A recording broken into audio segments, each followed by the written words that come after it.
how a Hollywood movie made me go reread the Bible. Well, read a specific story. So I was watching this movie. I think it's called The Gods of Egypt. And it was about Moses delivering the children of Israel out of Egypt. The script makes Moses a warrior. Okay, fine. And when it came to the Red Sea, it says that Moses got so angry and he threw his sword into the sea, and at the end of the day, or at the next day, there was a big, like the sea had vanished. He could see his sword, and therefore that's what happened. And I'm like, no, that's not what happened. Okay, so I went back because, okay, let me go back a little bit. I was like, no, Moses put his sword out, his rod out, and it parted the Red Sea. Now, where did I get that story from? I got that story also from a Hollywood movie, right? And that Hollywood movie is a very old one. And that one, Moses stood with his rod and parted the Red Sea, and the sea just parted. Okay. So anyway, so I'm watching this new one, and I'm like, that's not what happened. Moses wasn't a warrior. So I went back to Exodus and reread Exodus and Moses' deliverance. Guess what? A total different story again. But I believe the Bible, so I take the Bible's version. Okay.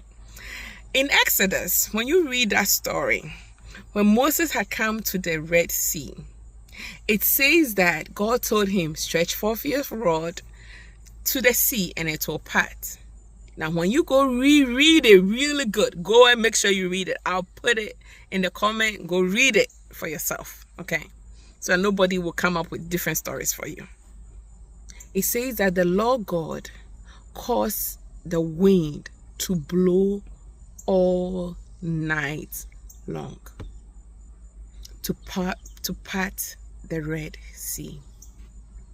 So, we've been deceived by Hollywood for so long, or the stories that they write sometimes. Because from childhood, I thought Moses just stood there, stretched out the rod, and the sea just, I don't know if you've watched that movie. It's a great movie. I love to watch it. The sea just parted up. Okay.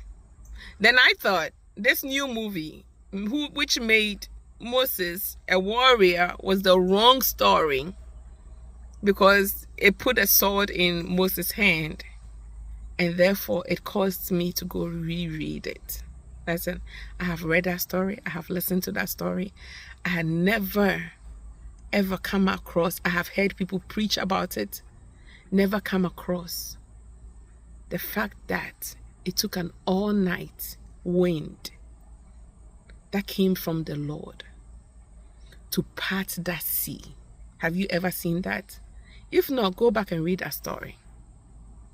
It's a few things that if you read the Bible for yourself, the Spirit of God will quicken it to you. Now let me put a little bit here. If you begin to tell the Spirit of God to open up the Bible to you, you'll be shocked. Just keep praying that, Spirit of God, open up the Bible to me. And I'm not saying that I know everything, but when it comes, when He begins to quicken it to you, it makes the Bible so sweet. The Lord bless you.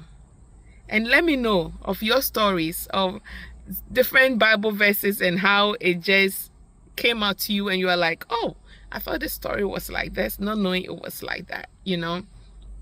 And if I remember more of it, I will come in and share it. The Lord bless you.